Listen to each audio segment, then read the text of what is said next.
Hello guys! Welcome to my YouTube channel. So for today's video, ituturo ko sa inyo kung paano tayo kumuha ng video sa Pinterest at kung paano tayo mag-download at mag-save ng video sa Pinterest sa ating cellphone. O ayun guys. So ito guys, sundan nyo lang step by step. So punta tayo sa Play Store. Ayan. So syempre, i-search lang natin dito or i-type ang Pinterest. Ayan. So, as you can see, na-download ko na yung Pinterest. So, pwede rin to guys. Available din to sa App Store. So, dito nga guys, pag nandito na tayo, pwede kayo dito mag-search ng mga video na gusto ninyong i-search. So, dito mas maganda talaga yung sa Pinterest kasi mga quality ang video dito. So, kung kayo ay gusto ninyong kumuha ng video dito nga sa Pinterest, so i-search nyo lamang yung mga gusto ninyong mga video guys. So, ayan. I-search nyo lang sa type bar. For example, mag-search tayo ng outfit ideas. So, ayan. I-type lamang natin ang outfit ideas. Ayan. Ayan. So, syempre, dugtungan natin ng video. Ayan. So, ayan. Outfit ideas video.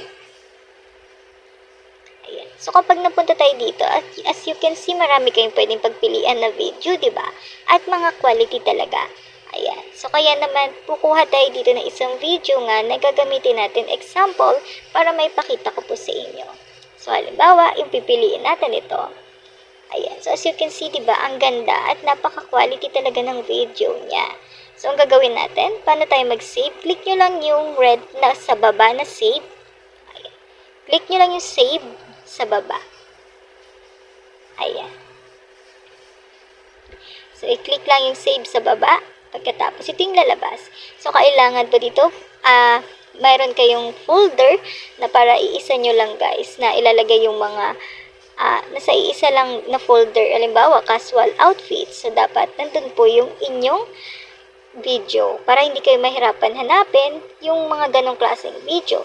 Na halimbawa is casual outfits. So, ayan. Gagawa kayo dito ng mga kanya-kanyang folder. So, ayan. Parang naka-category siya by category. Ayan. So, nilagay nga natin siya sa casual outfit. So, ayan. So, click lang natin guys. As you can see, andito nga yung mga video na na-download ko dito sa casual outfits. So, ito yung mga pinagsama-sama kong related dito sa casual outfits na video ko. So, ganun lang po yung gagawin natin para hindi tayo mahirapan kung sakaling gusto natin hanapin yung video na yun. So, madali lang natin siya mahanap dahil nga naka-by category siya or naka-by folder siya. So, yun. So, ganun kadali po yun, guys. Okay. So, ito. Scroll off natin ulit. So, click lang natin ulit yung ating napili na link. So, as you can see, naka-save na nga siya, di ba? Kasi kulay red, kulay white na siya sa baba. Kasi kung hindi pa siya naka-save, dapat kulay red. So, ang gagawin natin is i-click lang natin yung 3 dots icon sa baba. Yung katabi ng share icon. So, i-click lang natin yung 3 dots na icon sa baba. Ayan. So, yung 3 dots icon po, ang i-click natin, ha. Ayan. Ayan. Tapos, ito po yung lalabas. So, as you can see, may nakikita kayong copy link. So, i-click nyo yung copy link. Ayan. So, as you can see, na-copy na natin yung link. So, balik lang tayo sa home. Ayan. Pagbalik natin sa home, so, punta tayo sa Google Chrome. Ayan. Sa Google Chrome natin. Ayan. Tapos, i-search nyo lang, guys. Or i-type ninyo sa search engine ninyo, guys. Ayan. So, dito sa search engine ninyo, i-type lang ninyo yung Pinterest Video Downloader. Ayan. So, i-type natin Pinterest Video. Ayun. Video Downloader.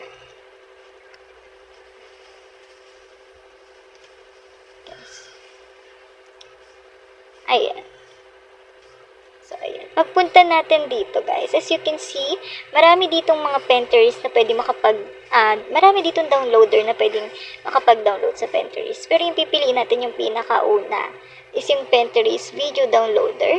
Tapos, mapabasa mo, Pinterest Video Downloader is a free Pinterest Videos Downloader. So, ibig sabihin, libre lang po dito kapag dito kayo magda-download ng mga video from Pinterest. So, mas maganda po, diba, kapag libre lang at wala na tayong kailangan bayaran. So, dito yung i-click natin is yung first. Syempre. Ayan. Ayan. So, dito nga, ito na yung lalabas, guys. As you can see. So, dito ipipaste nyo lang yung kinopy na link ninyo na video. So, i-paste nyo lang. So, as you can see, may lumabas na ads. Ayan. So, dito nga, kailangan lang natin panoorin saglit yung short ads po. Ayan. So, after natin mapanood yung short ads, ito na po yung lalabas. So, i-paste lang natin ulit yung URL kanina. So, ayan, lumabas ulit siya. So, panoorin lang natin ulit. Saglit lang naman po siya. So, click lang natin yung view a short ad. Ayan. Ayan, as you can see, napaka-ikli niya lang. Nagbibilang lang siya ng 5 seconds. So, i-click lang natin yung X sa taas. Ayan. Pagkatapos i-click, so ayan. I-paste na natin yung nakopy natin na link video from Pinterest. Ayan. As you can see, naglo-loading pa siya. Ayan. So, mabilis lang siya. Scroll down lang natin. Pagka-scroll down natin, so, click nyo lang yung download video. So, ayan. Click download video. Ayan. Pagka-click niyo sa download video, may lalabas saglit na short ad. So, click nyo lang yung X sa taas. Ayan.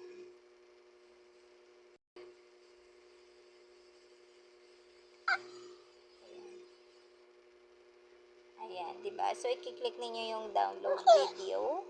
So, ito na yung lalabas, guys. Pagkatapos ninyo i-click yung download video. So, click nyo lang yung 3 dots dyan sa baba ulit. Yung 3 dots icon sa baba. I-click nyo lang. Ayan, yung tatlong tuldok. At i-click nyo sunod yung download. Click nyo ulit yung download. As you can see, nagda-downloading file na siya. So, naka-check sa taas, file downloaded. So, ibig sabihin, nakasave na po yan sa inyong cellphone o sa device ninyo or sa photos ninyo sa cellphone. So, ayun. Ganun lamang po kadali kung paano tayo kumuha ng videos from Pinterest at kung paano ito ma-save sa ating cellphone o sa device. So, I hope na nakatulong tong video ko sa inyo at kung may mga katanungan pa kayo, i-comment nyo lang yun sa baba. At huwag mo na rin kalimutan na mag-subscribe para ma-notify ka pa sa mga bagong content na i-upload ko. So, ayun lamang. And then, God bless!